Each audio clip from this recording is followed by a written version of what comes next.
Okay, so now we are going to see what types of relationships exist in a relational database. And it's important for you to understand these types of relationships and how they work, not just on theoretical level, but also on the database level, because you will use them a lot in your projects, because they mimic the real world. So the first relationship that we are going to discuss, it's actually two types of relationship, because they are linked between one and the other, and you'll understand now. And let's take, for example, this scenario, and we will see what relationships we are talking about. For example, let's think of a country. Let's say India. How many cities does a country have? If the answer to that question is more than one, we have defined what type of relationship exists between a country and a city. And what's the relationship? The relationship is simple. It's one to many. Because a country can have more than one city, can have n cities, n number of cities. But what's the relationship from the other side, from a city and a country? It's many to one. Why it's many to one? Because a city can only belong to one country, but a country can have more than one cities. So if we think like this, from the country perspective, it's one to many, and from the city perspective, it's many to one. These types of relationships is one of the most frequent relationships you are going to use, because it's very frequently seen in all types of real case scenarios, like this one which are discussing.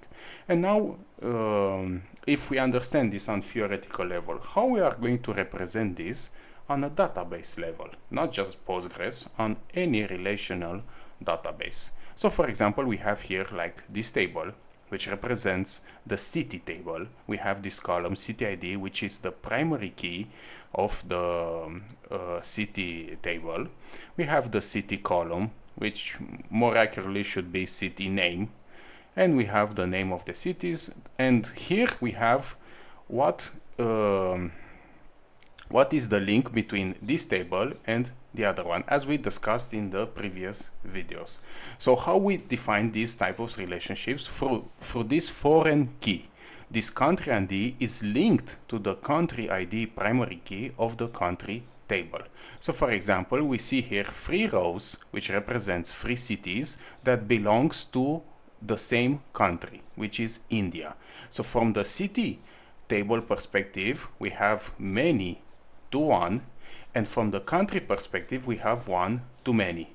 But if we look closely, we see that the country table does not have city IDs, so, or something like that.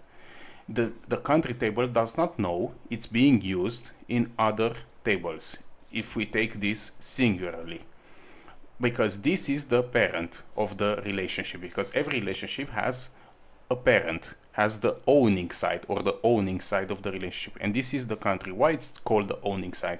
Because if we want to delete this country from the table, we couldn't do this. Why? Because Postgres will say, hey, I can't delete this row 44 because it's being used in these rows in this specific table, because this is the row that owns these rows. But on the other hand, if we want to delete this city ID, we can delete this, because it doesn't care, the country, if we delete the city ID. So we have defined this relationship, one to many and many to one. It's important for you to understand. And in the next video, we are going to see how we can achieve a practical example. How can we select all cities that belong to a specific country? Let's say I want to see all the cities from India, or all the cities from UK, or from USA. I don't care the country. I just want to see all the cities. From what we have learned so far, you can only do something like this. Select star from city, where country ID is equal to the number of the ID which the country is in. But you have to know this. And in a real application, this doesn't happen. You need to query by name. You need to say, hey, give me all the cities where country name is India. And how can we achieve this? By using joins. And we'll see this in the next video.